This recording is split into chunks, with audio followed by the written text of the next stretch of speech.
कहते हैं कांटे का स्वभाव होता है चुभना, इसी प्रकार नींबू का स्वभाव होता है खटास देना और नीम का स्वभाव होता है कड़वाहट देना तथा अग्नि का स्वभाव होता है जलना। तो मित्रों, यदि हम कांटे से पूछें कि आप चुभते क्यों हो, यदि हम अग्नि से पूछें कि आप जलती क्यों हो, और यदि हम नींबू से पूछें कि आप इतनी खटास क्यों देते हो, या नीम से पूछें कि आप में इतनी कड़वाहट क्यों है, तो यह सभी एक ही जवाब देंगे कि यह हमारा नेचर है, यह हमारा स्वभाव है।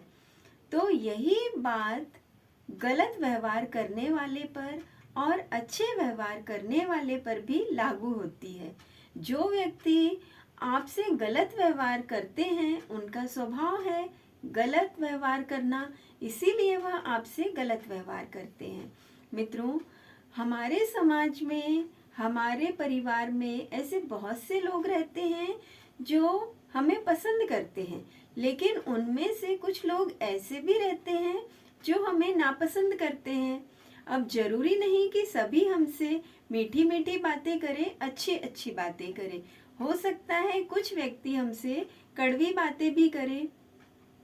तो आपको क्या करना है? यदि आप उनके जैसा बनना चाहते हैं तो आप भी उनके जैसे कड़वी बातें बोलिए, और यदि आपको उनके जैसा नहीं बनना है तो आप उनसे दूर हट जाइए, उनसे नपी तुली बात कीजिए, उनसे ऐसी बातें, उनकी बातों का भी इस तरह से जवाब दीजिए कि हमारी बात का सामने वाले पर असर भी हो और सामने वाला हमसे कुछ पलटकर कह भी ना पाए। मित्रों, यदि कोई व्यक्ति हमसे बुरा कहता है तो कहने दीजिए। आपको यदि बुरा कहना तो आप बुरा कहिए या हट जाइए। अब इसे हम एक और उदाहरण देकर समझाते हैं। यदि हमारे ऊपर कीचड़ या कचरा गिर जाता है तो हम अपने कपड़ों को साफ करते हैं, झटक कर उस कचरे को निकाल देते हैं। तो यही बात गलत व्यवहार करने वालों के साथ भी कीजिए, क्योंकि यदि आपने गलत व्यवहार करने वालों से पूछा, एक्सप्लेनेशन मांगा कि आपने ऐसा क्यों कहा, ऐसा क्यों कहा, क्यों कहा, तो सामने वाला तो मूर्ख है, वह तो अपने 1000 एक्सप्लेनेशन देगा और अपनी बात मनवाएगा।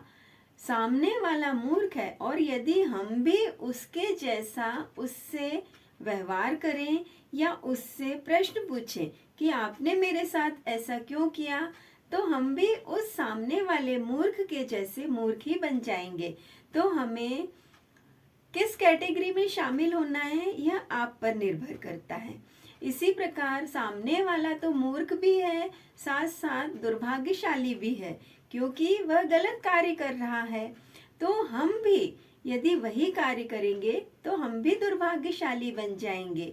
अब यह आपको सोचना है कि आपको दुर्भाग्यशाली बनना है या सौभाग्यशाली। इसी प्रकार यदि कोई व्यक्ति आपसे कुछ भी कहे तो आप उससे साइड ले लीजिए, हट जाइए और उससे दूरियां बना लीजिए। तो मित्रों, सामने वाला व्यक्ति यदि हमारे साथ गलत व्यवहार करता भी है तो यह उसका नेचर है, यह उसकी प्रकृति है। हम सामने वाले के कारण अपने नेचर को, अपनी प्रकृति को न बदलें, इसका विशेष ध्यान रखिए। दोस्तों, आज के लिए बस इतना ही। यदि आपको हमारा वीडियो पसंद आया हो तो प्लीज़ अपने दोस्तों में, अपने फ्रेंड सर्कल में, अपने रिलेटिव्स में हमारे वीडियो को शेयर कीजिए और सब्सक्राइब कीजिए। धन्यवाद।